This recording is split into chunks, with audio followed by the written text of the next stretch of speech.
모시고 예배를 위해 기도하시는 시간 되겠습니다.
하나님 아버지 감사합니다. 우리들의 삶 속에서 늘 함께 해주시고 저희를 지켜주시고 우리의 모든 삶 속에서 늘 동행해 주시며 당신의 선하신 뜻대로 인도하시는 하나님의 거룩한 뜻을 생각할 때마다 감사와 존경과 영광을 물려드립니다. 우리들이 예측할 수 없는 우리의 모든 삶 속에서 작은 것 하나하나에 우리는 불안해하고 쫓겨야 하고 두려워합니다.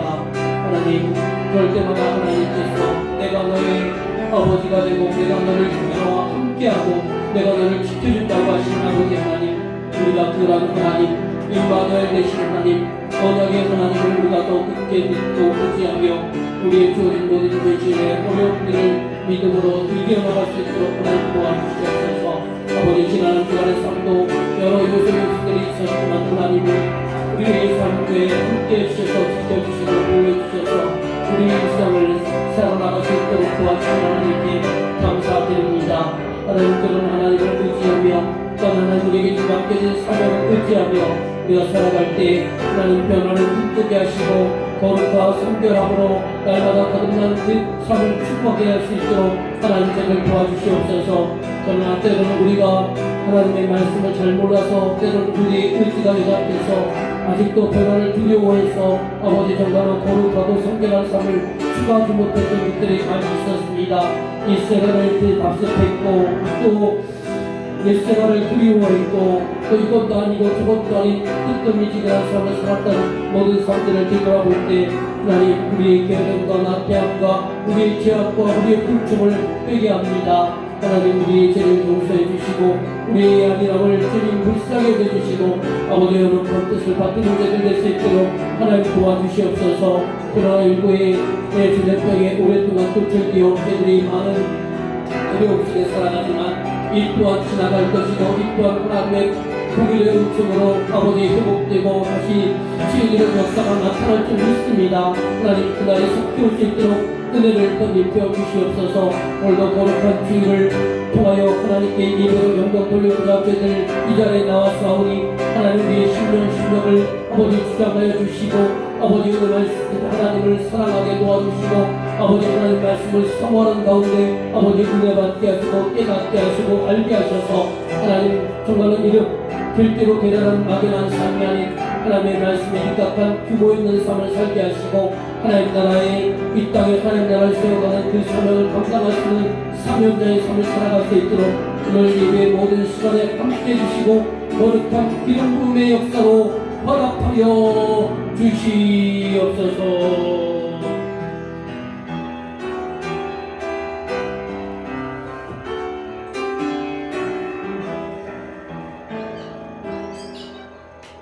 전능하사 천지를 만드신 하나님 아버지를 내가 믿사오며 그 외아들 우리 주 예수 그리스도를 믿사오니 이는 성령으로 잉태하사 동정녀 마리아에게 나시고 본디오 빌라도에게 고난을 받으사 십자가에 못 박혀 죽으시고 장사한 지 사흘 만에 죽은 자 가운데서 다시 살아나시며 하늘에 오르사 전능하신 하나님 우편에 앉아 계시다가 저리로서 산자와 죽은 자를 심판하러 오시리라.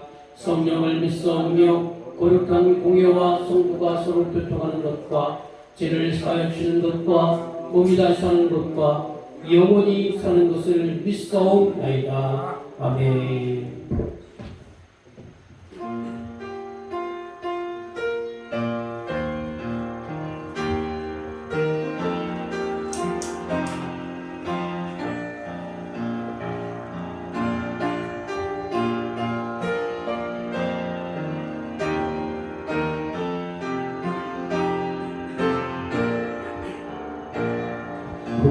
주여 강풍에 불어 물결이 일어나 온 하늘이 거품에 살아 피할 곳을 거두니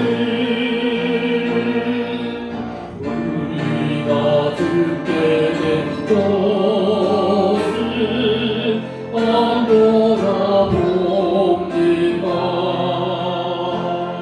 깊은 바다에 빠지게 된데 죽으시 격합니까?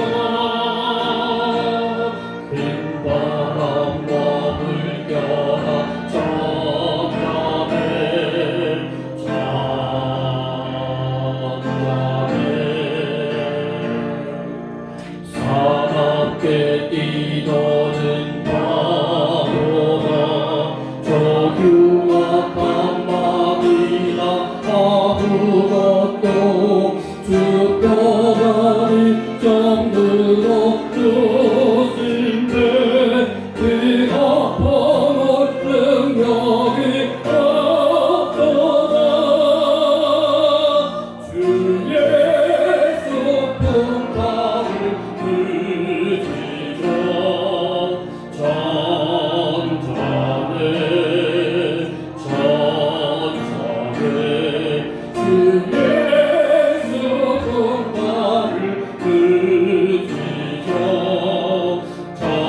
사납게 뛰노는 바보나 저 흉악한 마귀나 아무것도 주편하니 정들 없것인데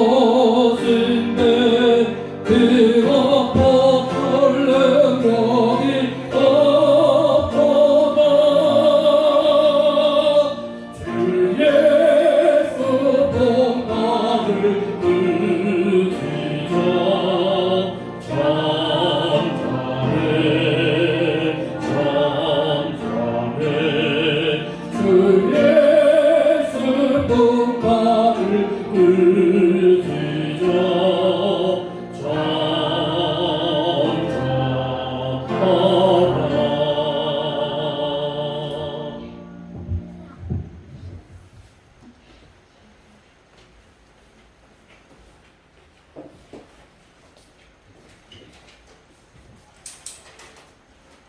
하나님 아버지, 복된 주일 주인전에 나와 예배드릴 수 있는 은혜 주시니 감사드립니다. 지난 한 주간을 살면서 하나님의 자녀로 구별되지 못한 시간도 있었음을 이 시간 고백하고 회개하오니 저희들 용서하여 주시옵소서. 결실의 계절, 감사의 계절 가을입니다. 저희들 하나님께 늘 감사의 고백을 드릴 수 있는 믿음을 주사 응답 주신 감사, 거절하신 감사, 기쁨도 감사, 슬픔도 감사. 그 어떤 상황 속에서도 늘 감사의 고백이 넘치는 서민교회 성도들 되게 하옵소서. 사랑의 하나님 아버지, 저희들 긍휼히 여기사 코로나가 하루속히 종식될 수 있도록 은혜 내려 주시옵고 우크라이나의 전쟁이 하루속히 멈춰지게 하옵소서. 전쟁 상황 속에서도 하나님을 찾는 저들의 기도를 들으사 하루속히 평화와 하나님의 일하심이 나타나게 하옵시고 다시금 전쟁의 슬픔이 없게 하옵소서.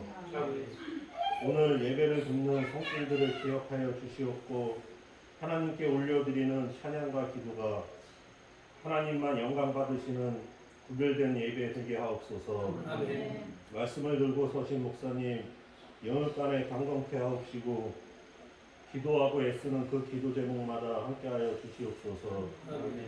오늘 목사님을 통해 배언하시는 하나님 말씀이 예배가 끝나고 일상으로 돌아가도 성령께서 늘 생각나게 하시고 그 말씀을 통해 저희들이 조금이라도 주님께 다가설 수 있는 변화된 삶 살아내게 하옵소서. 예수님의 이름으로 기도드렸습니다. 아멘. 하늘에 계신 우리 아버지여, 이름이 거룩히 여김을 받으옵시며 나라의 임하옵시며 뜻이 하늘에서 이룬 것 같이 땅에서도 이루어지이다. 오늘날 우리에게 일용할 양식을 주옵시고 우리가 우리에게 죄진 자를 사하여 준 것 같이 우리를 시험에 들지 다만 악에서 구하옵소서. 내게 나라와 권세와 영광이 아버지께 영원히 있사옵나이다. 아멘.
하겠습니다. 제가 한 절, 여러분들이 한 절 이렇게 하겠습니다.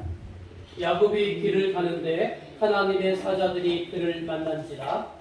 야곱이 그들을 볼 때 이르기를 이는 하나님의 뜻대로하고 그 하나님의 야곱이 세일 땅 에돔들에 있는 형 에서에게로 자기보다 앞서 사자들을 보내며 그들에게 명령하여 이르되 너희는 내 주 에서에게 이같이 말하라.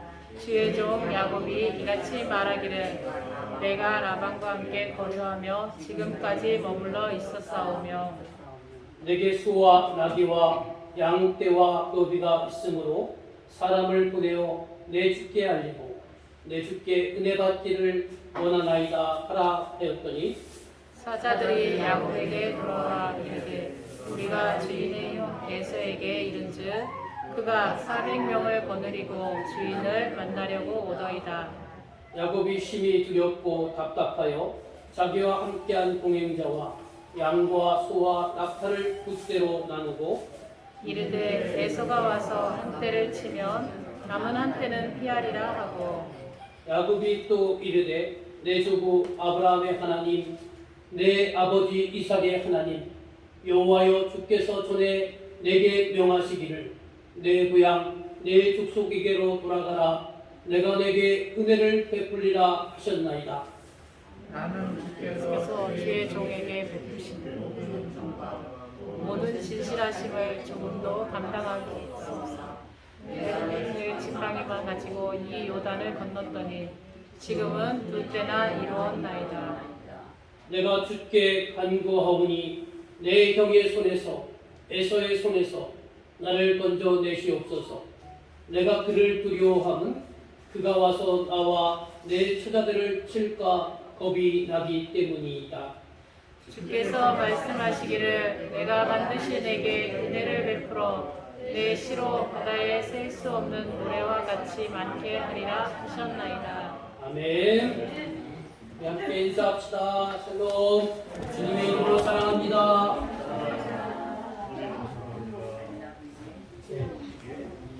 우리가 이제 저희 교회가 코로나 그 3차 유행 때 그리고 또 지난주에는 또 추석 명절이 껴서 우리 성도님들 출석이 들쭉날쭉했어요.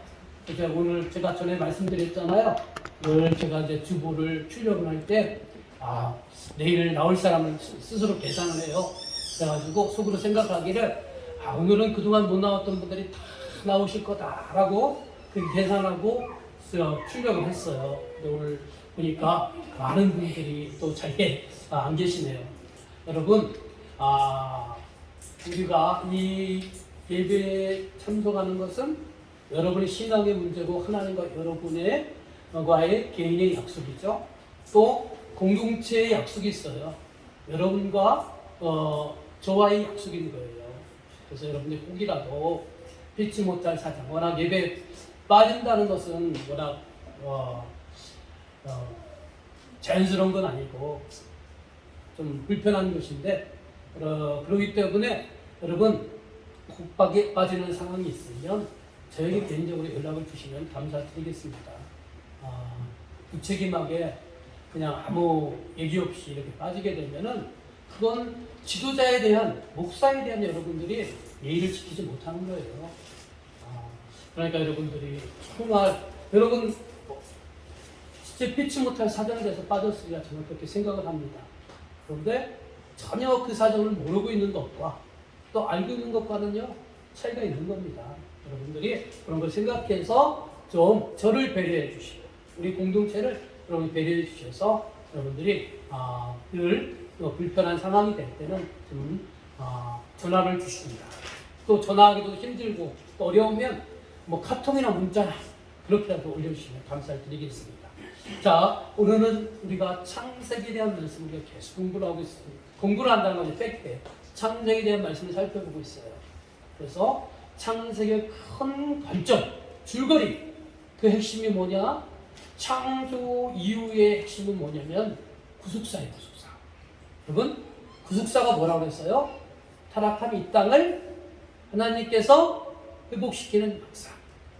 구속사가 뭡니까 하면 타락한 이 땅을 하나님이 회복하는 역사입니다. 이렇게 여러분 말할 수 있어야 돼요. 같이 한번 해볼까요?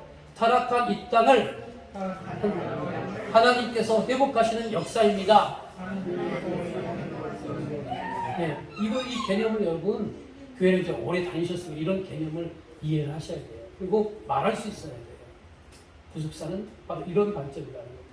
그리고 구속사의 주역은 누구냐? 하나님이, 물론 하나님이 주역이지만 하나님께서 당신이 직접 일하시는 것이 아니고 당신께서 예수님을 통하여 택한 저와 여러분, 우리를 통하여 이 땅의 하나님 나라를 회복하길 원하신다는 거예요. 그래서 구속사의 특징은 사람을 통해서 구속사를 만들어간다는 거예요. 구속사의 특징은 누구를 통해서요? 사람을 통해서. 어떤 사람? 예수 그리스도를 믿고 영접한 저와 여러분, 여러분들이 바로 그런 겁니다. 구속사에 쓰임받는 사람들이에요. 그래서 하나님께서는 이러한 쓰임받기 위해서 야곱이 베델에서 하나님을 만난 것처럼 하나님이 여러분을 찾아오셔서 여러분과 함께 하시겠다, 여러분을 지켜주시겠다고, 여러분을 인도하겠다고 하는 그런 하나님의 신실한 약속을 여러분에게 하신 것입니다. 그리고 그래서 여러분들은 오늘 본문의 말씀을 다루겠지만 인생의 여러 가지 원치 않는 장벽을 만날 때 우리가 핵심적으로 붙들어야 될 건 뭐냐면 베델의 하나님이 나와 함께 하시고 나를 인도하시고 나를 지켜주신다. 이 믿음을 여러분 굳게 가지시기 바랍니다. 이 베델을 만난 하나님, 베델의 언약, 이 언약이 오늘 말씀의 핵심 키예요. 수학의 하나의 공식이에요. 자, 그러게 하나님께서 우리를 구속사의 주역으로 사용하시고 우리와 함께 하시고 인도하시고 보호하시고 지켜주신다고 하셨는데 구속사의 주역으로 우리가 쓰임받으려면 어떻게 되냐? 우리 역량이요 세워져야 돼요. 날마다 거듭나고 성화되고 우리 인격이 또 성숙해지고 그래야 되는 거예요. 그러기 위해서 하나님께서는 우리를 고난, 다루심의 그런 시간들을 갖고 시간들이 있다는 거예요. 그래서 야곱으로 예를 들자면 야곱 그 사람 하나님께 택함받은 사람이에요. 그런데 하나님의 그릇을 쓰기에 보니까 너무 인격적으로 부족한 게 많은 거예요. 야곱이 사기 잘 치잖아요. 또 편애하잖아요. 그죠? 그리고 물질에 대한 또 욕심도 많잖아요. 그래서 하나님께서는 하나님의 사람으로 만들어 가시기 위해서 자기보다 더 사기 잘 치는 외삼촌을 만나게 하셔서 자기가 남을 속이는 것이 잘못된 것을 알게 하시고 고치도록 고난을 배열해 주셨고 또 자기 조상 대대로 내려오는 편애 때문에 또 여러 아내들을 만나게 하고 그 아내들을 속에서 서로 반목하고 대립하는 것을 통해서 그 아픔을 느끼며 편애하는 것이 왜 이렇게 잘못된 것인가를 깨닫게 하고 누구나 다 사랑하게 했다. 이런 마음을 갖게 하고요. 또 물질에 대한 지나친 욕심을 가지니까요. 그 속에서 외삼촌과 또 외사촌과의 갈등 속에서 많은 어려움을 겪게 되는 것을 통해서 또 물질도 내려놓게 하시고 이렇게 해서 점점점 하나님께서 야곱을 택하셨지만 아직 하나님의 사람으로 쓰기에 흠이 많으니까 이렇게 고난을 통해서 만들어 가시는 거예요. 여러분은 어떻습니까? 똑같아요. 저와도 그렇고 여러분도 그렇고 그렇습니다. 하나님께서 여러분 예수님 믿게 하시고 하나님 자녀되게 하시고 구속사의 관점에서 보면 이 땅에 하나님 나라를 세우기 위해서 여러분 일부러 택하셨습니다. 근데 내 내면에 보니까 여러 가지 흠이 있고 못한 것이 있고 인격적으로 성숙하지 못한 것이 있어요. 그런 것들을 하나님 만들어 가신다는 겁니다. 자, 오늘 본문의 배경은 뭐냐? 제가 어떻게 표현했느냐면 산 넘어 산이라고 표현했어요. 왜 산 넘어 산이냐? 이제 야곱이 외삼촌 라반의 집에서 20년 동안 생활하다가 이제 드디어 우여곡절 끝에 고향으로 돌아가게 되었어요. 하나님의 극적인 계획에 의해서 외삼촌은 절대로 보내주려고 하지 않았고 또 외삼촌은 몰래 도망쳤다가 외삼촌한테 큰 재산도 뺏기고 생명도 위협을 받을 그런 상황에서 하나님의 극적인 계획으로 해결이 되었답니다. 외삼촌과의 갈등이 해결이 되었어요. 그러면 이제 고향으로 가는 길이 순탄할 것 같은데 그 라반 앞에는요, 아니 야곱 앞에는요, 또 다른 큰 장벽이 가로막고 있어요.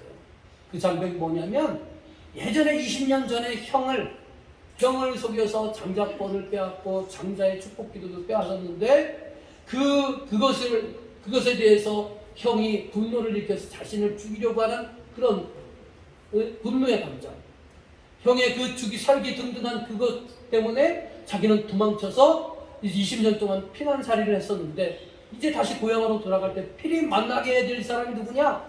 형이라는 거예요. 여러분, 형과의 갈등이 해결되지 않았잖아요. 그런 형과 만나야 되는데 만나려면 얼마나 그 마음속에 불안과 초조와 염려와 근심과 걱정이 얼마나 많겠습니까? 그죠? 지금 이 배경이 그렇다는 거예요. 본 배경이. 자, 오늘 질문으로 들어갑니다. 질문. 야곱이 누구를 만났으며 그들과 그 땅의 이름을 무엇이라 하였습니까? 창세기 32장 1절과 2절의 말씀을 같이 읽어보도록 하겠습니다. 시작. 야곱이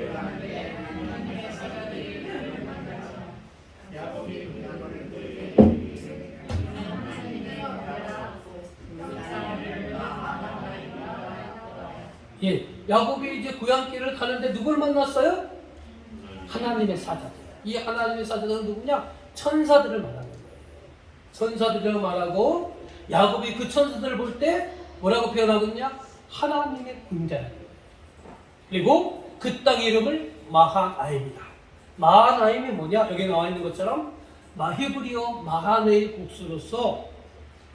복수로 천사의 많은 무리를 말하는 거예요. 그래서 군대라고 표현하는 하나님의 군대.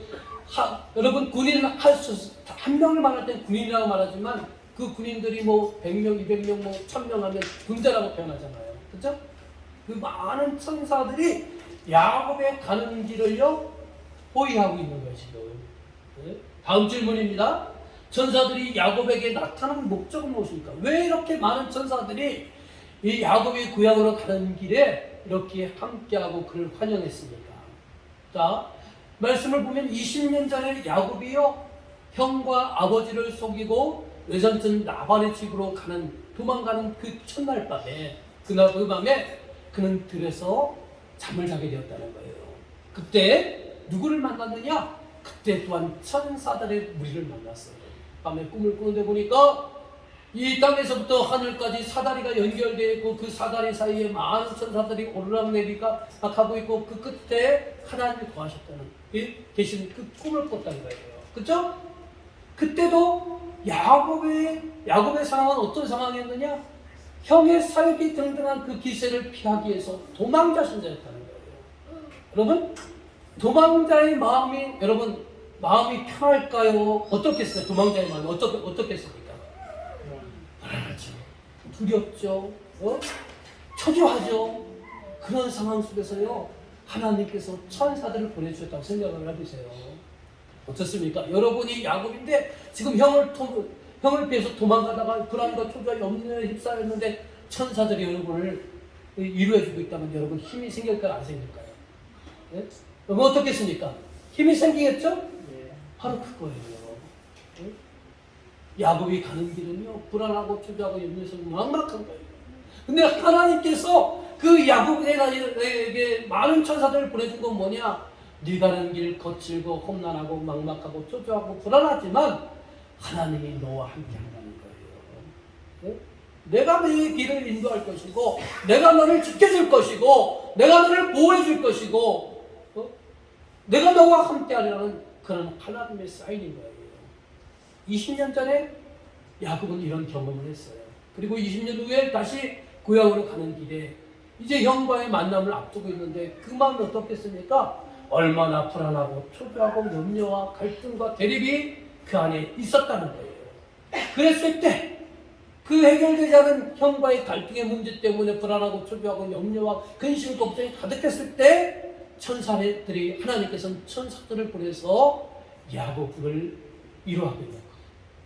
그러면 야곱의 마음이 얼마나 여러분 큰 위로가 되겠습니까? 큰 힘이 되겠습니까? 여러분 바로 하나님께서는 야곱의 가는 길에 오가는 길에 항상 함께하고 계심을 또 야곱으로부터 믿도록 하기 위해서 이렇게 형을 만나기 전에 천사들을 만나게 하시고 천사들을 하나님께서 보내주신 것입니다. 이게 여러분 핵심 키예요. 핵심 키. 핵심 열쇠예요. 여러분 오늘 우리들의 삶 속에도 마찬가지예요. 여러분이 하나님을 믿잖아요. 믿으시죠? 어리석은 질문할까요? 하나님 믿으세요? 여러분 하나님 믿는데요. 하나님께서 야곱이 베델에서 만난 하나님과의 약속이 오늘 여러분에게 이루어져 있는 거예요.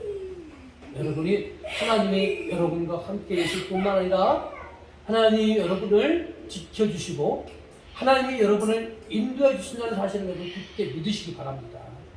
이 믿음이 있어야 되는 거예요.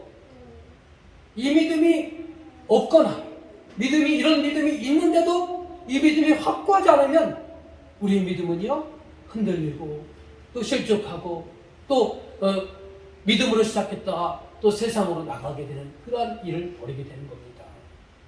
바로 이 야곱이 형을 만나기 전에 천사들을 하나님께서 보내주시고 만나게 한 경험은 바로 이런 믿음을 가지고 네 앞에 펼쳐질 어떤 길이 있을지라도 내가 너와 함께하고 내가 너를 지켜주고 내가 너를 인도하겠다는 이런 굳은 믿음을 가지고 살아가는 거예요.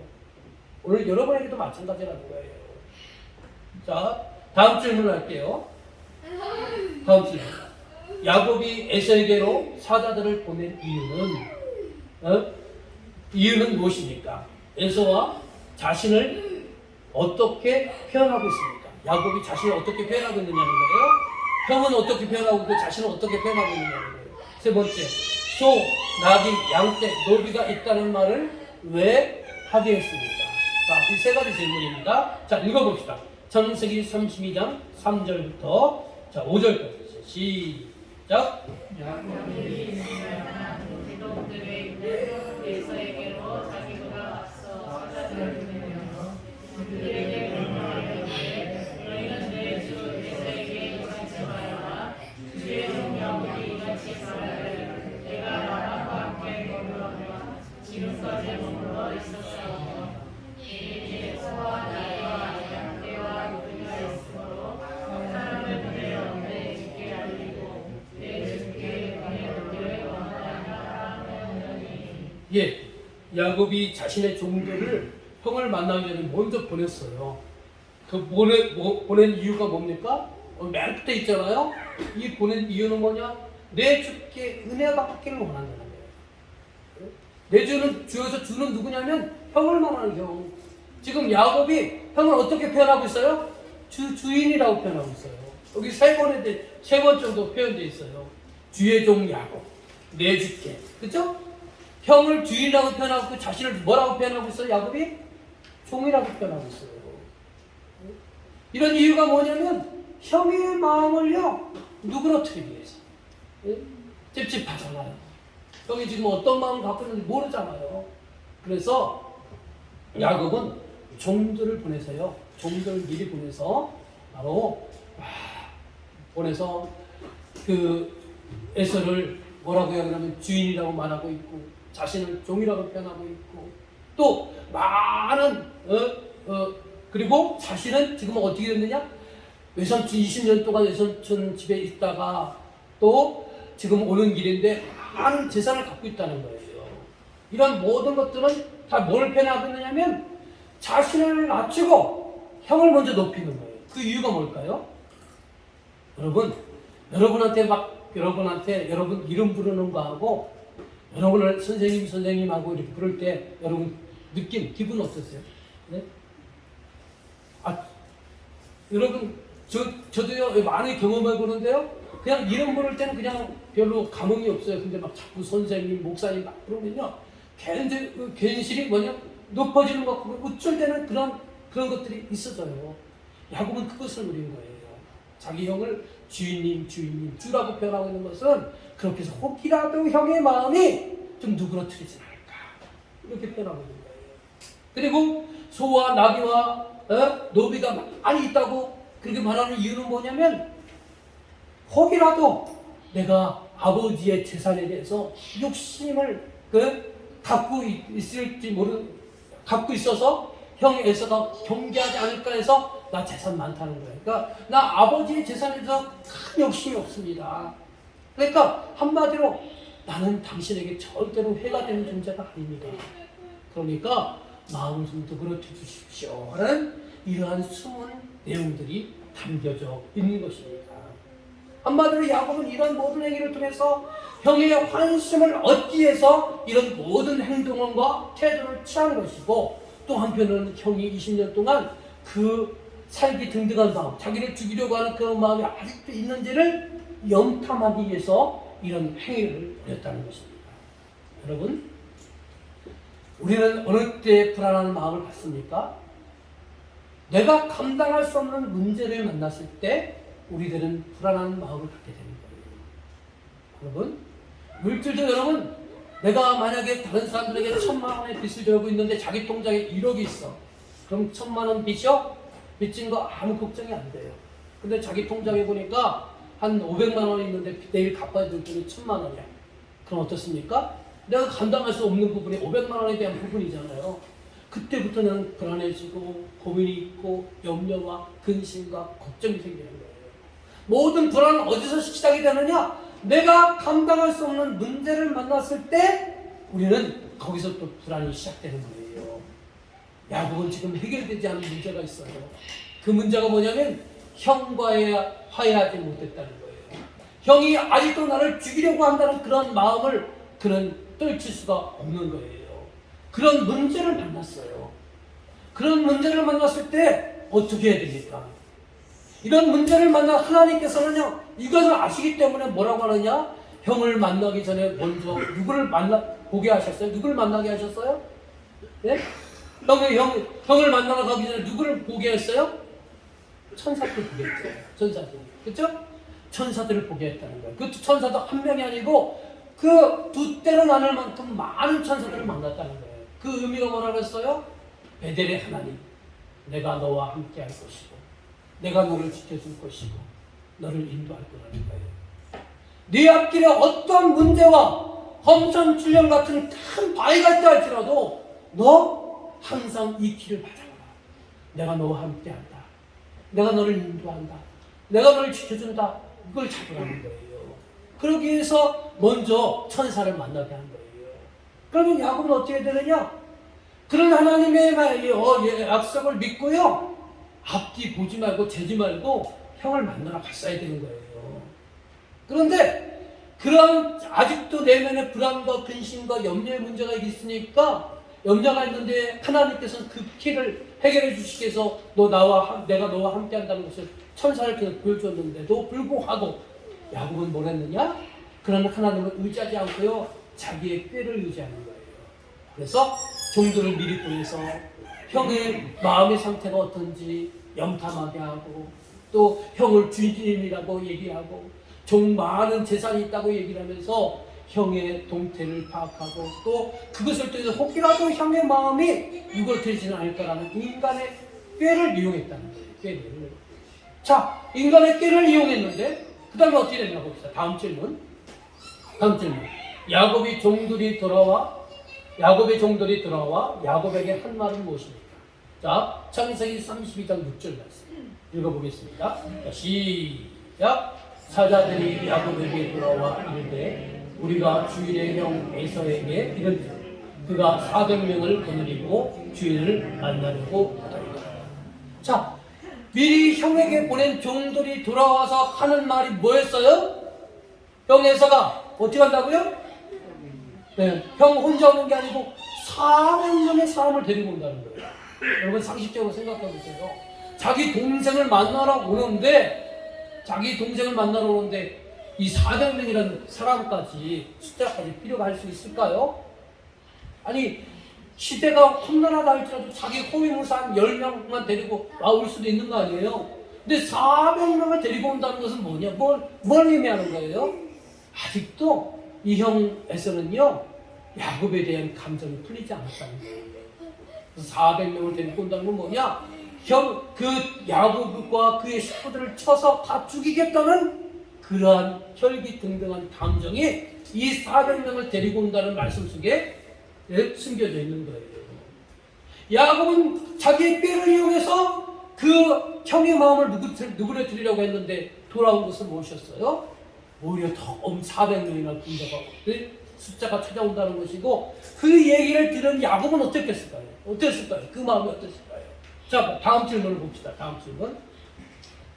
자신을 죽이려고 400명이 온다는 말을 들은 야곱의 마음은 어떠했으며 야곱의 대비책은 무엇입니까?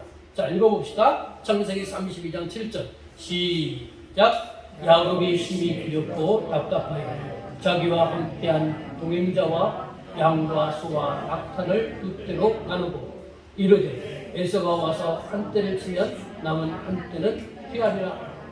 그 마음이 어떻다고 했어요? 400명이 몰려온다는 그 얘기를 들었을 때 그 마음이 어땠다고 했어요? 심히 두렵고 답답했다. 불안하고 초조하고 근심, 걱정, 염려가 그 마음을, 그의 야곱의 마음을 지금 사로잡고 있다는 거예요. 하나님, 여러분 다시 되돌아보세요. 이런 것을 아시기 때문에 하나님이 천사들을 미리 보냈어요. 천사들을 보낸 이유가 뭡니까? 네 앞에 어떤 일이 있어도 내가 너를 함께 할 것이고 지켜줄 거고 인도할 거니까 너 나를 의지해라. 흔들리지 말라. 근데 야곱은 어떻게 했어요? 자기 잔꾀를 위해서 사람들을 미리 보내와서 정탐꾼을 보내봤어요. 그랬더니 자기 꾀를 이용했더니 돌아오면 뭐였냐면 불안, 근심, 초조, 염려, 걱정이 그 마음을 사로잡게 되었다는 거예요. 그리고 그 다음에 또 이가 취한 행동이 뭐냐면 형이 자기를 치러 오니까 어떻게 했냐, 자기의 재산과 사람들을 두 패로 나누고 어떻게 했냐, 형이 공격하게 되면 한 때가 공격을 당할 때 뒤에 있는 다음 때는 도망가자, 이런 대피책, 도피책을 마련하게 되는 것입니다. 뭡니까 지금 야곱은? 그런 두려움이라는 문제 앞에서 하나님이 이미 해답을 줬어요. 내가 너와 함께 할 것이다. 내가 너를 지켜줄 것이다. 내가 너를 인도할 것이다.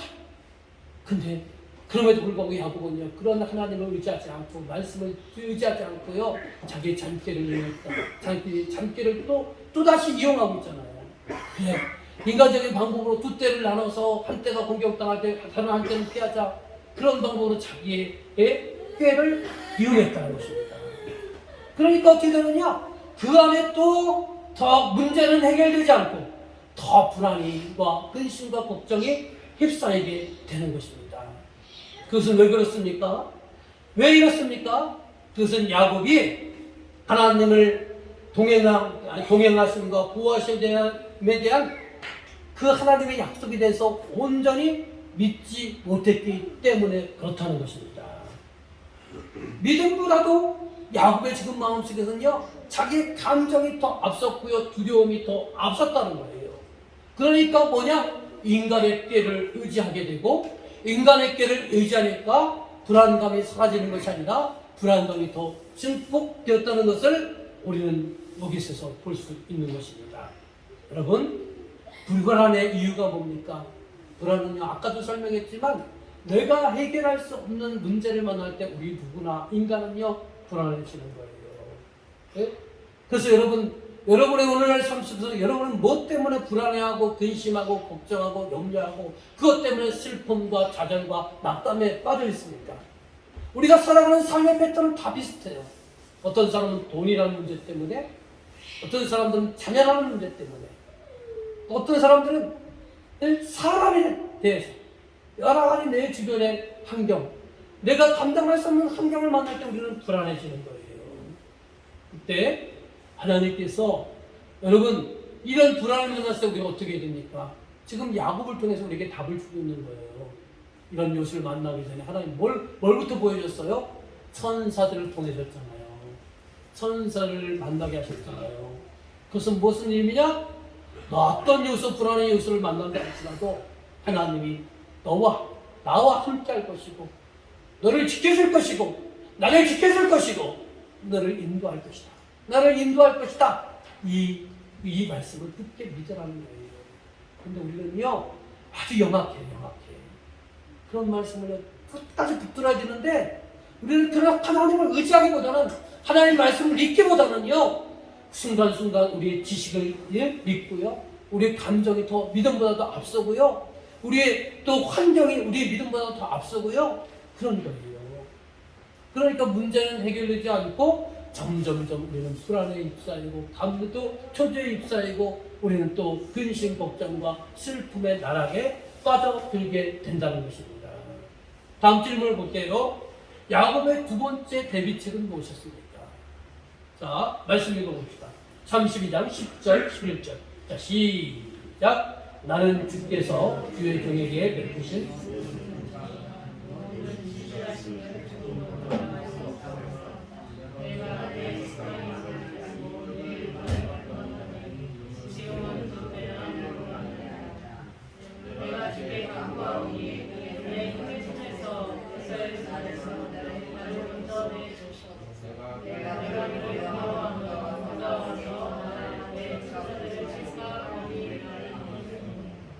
예, 야곱이 두 번째 대비책은 뭐였어요?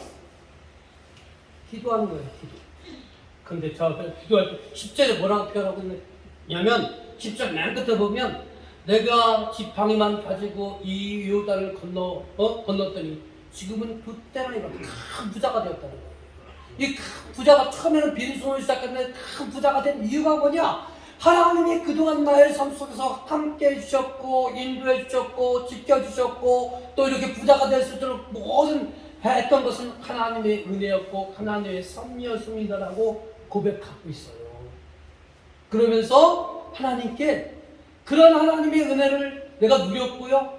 이제 좀 있으면 형과 주 만나게 되는데 그러나 하나님이 나를 지켜주시길 원합니다라는 그런 마음으로 지금까지 나와 함께 하셨고 지켜주셨고 인도해 주셨고 섭리해 주시고 은혜 주신 하나님 형과의 만남에서도 그런 은혜를 주십시오 하고 이렇게 기도했어요. 근데 기도하고 나서 그 마음이 어떻게 됐느냐?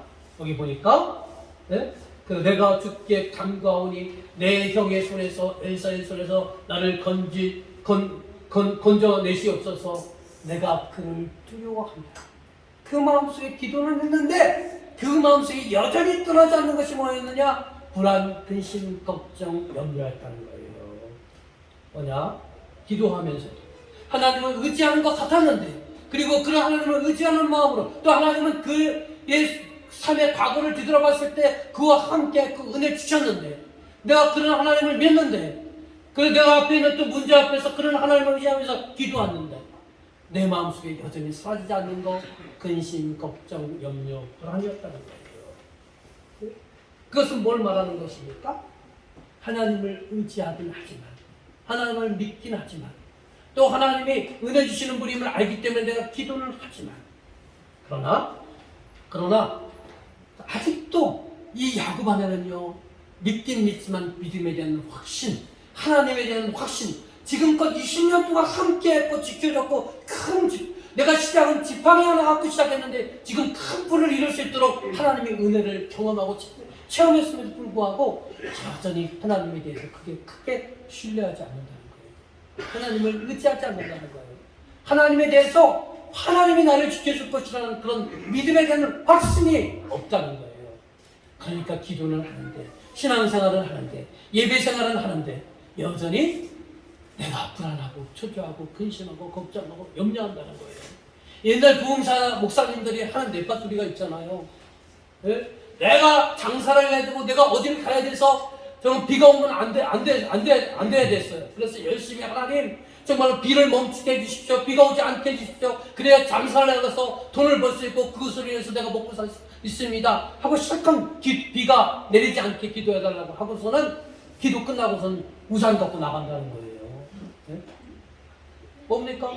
기도는 그렇게 하나님께 간절히 하지만 실제적으로는 기도는 하나의 형식이고요. 여전히 비 때문에 근심 걱정해서 우산 갖고 간다는 거예요. 지금 야곱이 똑같은 거예요. 20년 동안 하나님이 함께했고 지켜줬고 큰 불을 누릴 수 있었어요. 분명히 하나님의 은혜였으면 지금 고백했어요. 10절에 보니까. 그리고 또 하나님 지켜달라고 기도했어요. 근데 기도하고 난 뒤에 여전히 그 마음속에 불안과 근심과 걱정이 염려가 있었다는 거예요. 그건 뭐였느냐? 우리가 드리는 모든 신앙의 행위들이 종교의 행위였다는 거예요. 우리가 드렸던 그 기도도 자기의 목적을 이루기 위한 하나의 수단이었고 자기의 감정에 대해서 하나의 순간적인 감정을 이루하게 하는 하나의 수단이었다는 거예요. 기도는 무엇입니까? 기도는요, 하나님의 뜻을 이루기 위해서 하나님의 뜻을 묻고 또 그 뜻을 이루기 위해서 은혜의 수단을 요청하고 간구하는 것이 기도인 것입니다.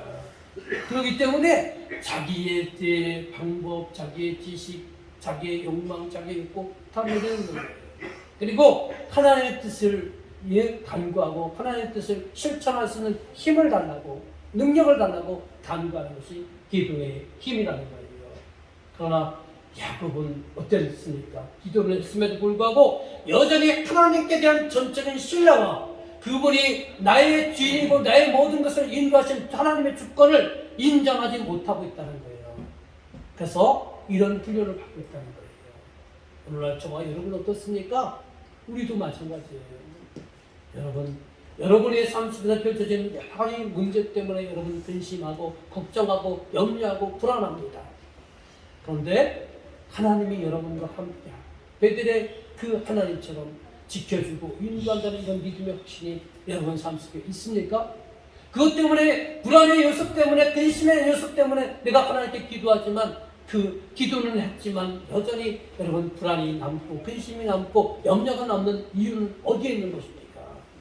다음 질문을 보겠습니다. 야곱의 세 번째 대비책은 무엇이었습니까?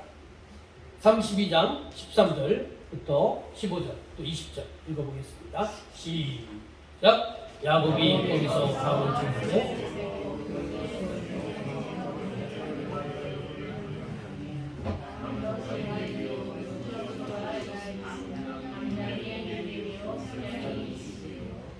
전날은 낙타 30과 은색이요 암수가 40이요 황수가 100이요 암나귀가 20이요 그 새끼 나귀가 10이라. 이는 야곱이 말하기를 내가 내 앞에 보내는 예물로 형의 감정을 후에 대면하면 형이 혹시 나를 받아주리라 함이었다. 자, 야곱이 아직도 불안한 마음 때문에 세 번째 대비한 게 뭐였어요? 형한테 뭘 보내는 거였어요? 선물 보내는 거였어요. 인간은 견물생심이라고. 왜? 물질을 보면 욕심 생기고 또 물질을 누군가 나에게 주면 마음이 유해져서 그동안 갖고 있던 악한 감정도 엉어리도 풀릴 수도 있잖아요. 그죠? 그래서 야곱은 여전히 자기 깨를 이용해서 형의 마음을 풀기 위해서 많은 선물을 갖다 주는 거예요. 여기 보니까 이 짐승의 숫자 혹시 세보셨습니까? 제가 이제 설교 준비해서 계산을 해봤어요. 여기 나오는 숫자만 얘기하면 550마리예요. 그런데 여기에 보면 내가 580마리라고 표현한 건 뭐냐면 여기에 한 새끼의 새끼를 줬다고 했는데 그 숫자가 안 나와 있어요. 근데 한 주석책에 보면은 이 새끼도 어미와 동일한 수로 해서 30마리 해가지고 580마리라는 숫자가 나온 거예요. 아무튼 이런 많은 선물, 여러분 이 짐승 550마리, 많게는 580마리 이 선물을 주는 거 큰 선물입니까? 작은 선물입니까? 엄청난 선물이죠. 누군가 여러분이 소 한 마리만 줬다고 해도 엄청난 선물이잖아요. 큰 선물이잖아요. 근데 580마리의 선물을 줬어요. 이 정도 큰 선물을 받으면 에서의 마음도 좀 누그러뜨려야 되는 거 아닙니까? 인간의 계산으로는요, 이렇게 많은 선물을 보내면 에서의 마음이 누그러질 것 같아요. 네? 그래서 이 야곱은 이런 선물을 보내서 형의 마음을 누그러뜨리려고 했던 거예요. 그런데 여러분, 네? 여기 보니까 그것은 야곱은 뭐냐? 지금 자기 안에 있는 그 불안의 문제를 해결하기 위해서 그 많은 선물로 문제를 해결하려고 했지만 여러분 그것은 올바른 해결 방법이 아니죠. 그것은 바로 이런 불안함과 근심과 염려의 문제는 하나님이 해결해 줘야 되는데 야곱은 지금 뭘로 해결하려고 하는 거예요? 선물로 해결하려고 하는 거예요. 물질로 해결하려고 하는 거예요. 그러기 때문에 야곱은 하나님을 믿는 사람이지만 이 순간에는요 불안이 너무 앞서니까 하나님을 믿기보다 선물의 힘을 더 믿었던 것입니다. 그러나 이것은 진정한 해결책이 아니라는 거예요. 이 야곱의 모습이요 오늘 우리들의 모습과 똑같은 거예요. 우리도 때때로는 자기의 계획을 하나님보다요 자기의 계획을 의존해요. 자기의 꾀를 의존해요. 예? 그러면서도 우리는 하나님을 참 믿고 섬기고 있다고 생각하고 착각하고 있는 거예요. 기도를 해도요, 자기의 욕심을 이루기 위한 방법을 위해서 그 욕심, 자기의 목표 세운 것을 이루어달라고 그렇게 기도를 해요. 근데 그것은요, 자기의 계획을 이루는 것이지, 네? 자기의 계획을 이루기 위해서 하나님을 이용하는 것이지, 결코 하나님을 의지하고 하나님을 믿는 것이 아니라는 사실을 우리가 알아야 된다는 거예요. 여러분, 결국 인간의 마음에 누가 움직이시는 거냐? 하나님이 움직이시는 거야, 하나님이. 그러면요, 여러분, 오늘 우리가 이런 우리 삶 속에 다양한 문제로 인해서 근심하고 걱정하고 염려하고 그것 때문에 불안해하는데, 이 불안의 요소, 내 안에 있는 이 불안의 요소, 근심, 걱정의 요소, 이걸 어떻게 해결할 수 있겠습니까? 여러분, 우리는 때로는 이런 경험을 많이 하잖아요. 기도해도, 말씀을 들어도, 말씀을 읽어도 우리 감정이요, 풀리지 않을 때가 있어요. 그죠? 그럴 때가 없습니까? 있어요. 심한 문제에 만나고 심한 갈등과 대립이 있을 때는요, 어떤 소리도 안 들어오는 거예요. 그런데 오늘 본문의 말씀에 의하면 하나님 방법을 먼저 알려줬잖아요. 열쇠 알려줬잖아요. 네? 야, 열쇠 주고 너 앞으로 가는 길에 계속 잠겨있는 자물통이 있을 거야. 그 잠겨있는 자물통 어떻게 열으라고? 여러분, 잠겨있는 자물통 뭘로 열어야 되는 거예요? 열쇠를 열어야 되는 거잖아요. 오늘 말씀 잘 보세요. 하나님이 이미 열쇠를 줬어요. 그 열쇠가 뭐였어? 야곱에게 있어서 천사를 만나게 하는 거예요. 천사를 만나게 하는 열쇠를 줬어요. 근데 천사를 만났다는 의미는 뭐냐? 그 옛날 베들의 하나님께서 내가 너와 함께 할 것이고 너를 지켜줄 것이고 어떤 문제 있어도 너를 지켜줄 것이고 너를 인도할 것이다. 이런 열쇠를 줬어요. 그리고 그 앞에 가는 길에 에서라는 커다란 잠겨있는 자물통을 만나게 하셨어요. 그러면 이 자물통을 만났을 때 어떻게 해결해야 되는 거예요? 죽이든 살리든, 형 에서가 죽이든 살리든 나는 하나님이 함께 하신다. 그 믿음 갖고 부딪혀야 되는 거예요.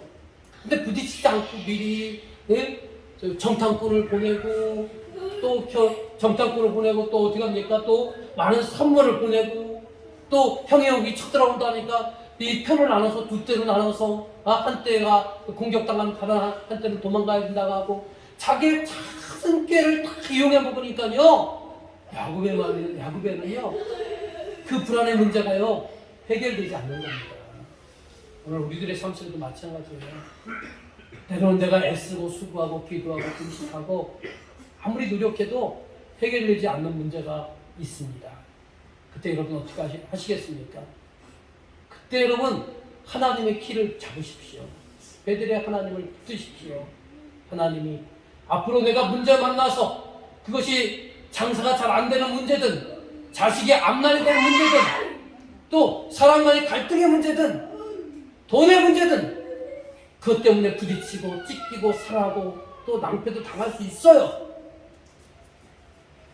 그렇지만 끝까지 내가 낭패 당해도 찢겨도 상해도 끝까지 하나님 붙들고 하나님 나와 함께 하실 거다.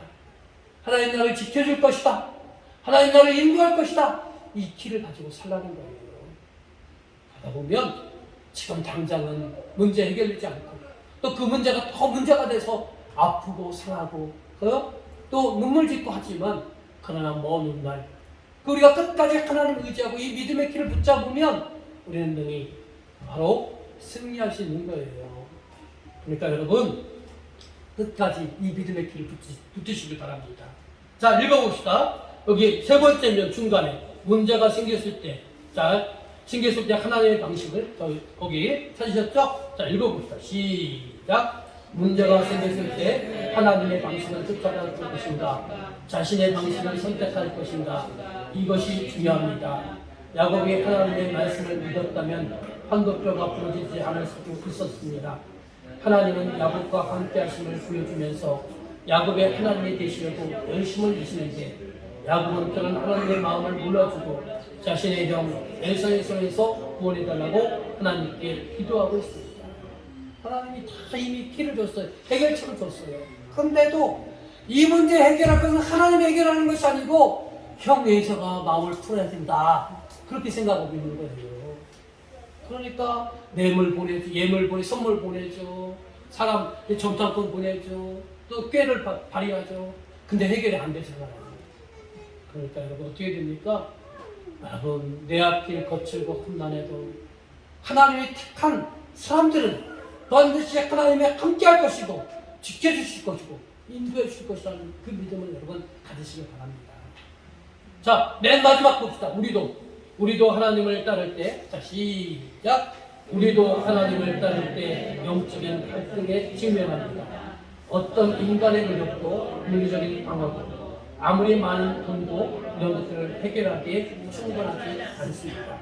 확신의 근거와 승리의 수단은 베델의 믿음입니다. 베델의 믿음이 뭐예요? 야곱이 베델을 만났을 때 하나님이 약속한 언약한 거예요. 그 언약이 뭐냐? 계속 강조하는 거예요. 하나님이 나와 함께 할 것이고 나를 지켜줄 것이고 나를 인도할 것이고 이 베델의 믿음, 베델의 언약, 이 언약을 여러분 붙으시기 바랍니다. 한번 부딪혀 보십시오. 끝까지 무식할 정도로 부딪혀 보십시오. 저희 집사람이 옛날에 오늘날의 그 어린이집의 전신인 선교원을 했어요. 선교원을 운영했었어요. 운영했었다고 하는데 그때 마침 선교원이 잘 되다가 IMF가 맞았어요. IMF. 경제적인 큰 한국 땅에 인기가 나가지고 많은 부모님들이 학부형들이 자기 원생들을 그 선교에 보내지 않았어요. 그러니까 어떻게 합니까? 선교는 운영을 해야 되는데 아이들이 들어오지 않고 수입이 안 들어왔어요. 근데 운영을 해야 되는데 선생님, 교사 월급도 줘야 되고 또 뭐 차도 움직여야 되고 그 비용이 안 나오는 거예요. 그때 우리 집사람이 이랬다고 합니다. 마치 동생도 같은 선생님인데 동생이 그 선교원을 운영하고 자기는 그 선교원이 교회에 딸린 선교원인데 하루 종일 애들 아침에 몇 명의 아이들 거기 선교원에 차로 보내놓고 자기는 교회 가서 기도만 했대. 기도만. 그래서 그 IMF 기간 동안에 어려움을 당했지만 그 잠시 잠깐 어려움을 당했지만 그 다음에 다시 학부형들이 또 어려운 아이들을 보내줘서 그 어려움들을 잘 헤쳐나갔다는 겁니다. 여러분 지금은 우리가 문제를 만나면 우리는 연약하기 때문에 불안할 수밖에 없어요. 그것 때문에 걱정할 수밖에 없어요. 염려할 수밖에 없어요. 그렇다고 여러분이 근심한다고 걱정하고 염려한다고 그 문제가 해결됩니까? 안 됩니까? 해결되면 다 근심하고 걱정하고 맨날 눈물 짓죠. 나가 해결된다고 하면 맨날 통곡하면서 울 거예요. 근데 근심, 걱정, 염려한다고 통곡한다고 문제가 해결되는 게 아니에요. 그죠? 그렇죠? 그러니까 우리가 하나님 믿는 사람이잖아요. 그러니까 여러분 오늘 말씀처럼 베델의 언약을 여러분 굳게 믿으십시오. 그러면서 부딪히십시오. 그러면서 여러분 실패할 수도 있어요. 그러면서 내 뜻대로 안 돼서 실패하고 눈물을 흘릴 수도 있어요.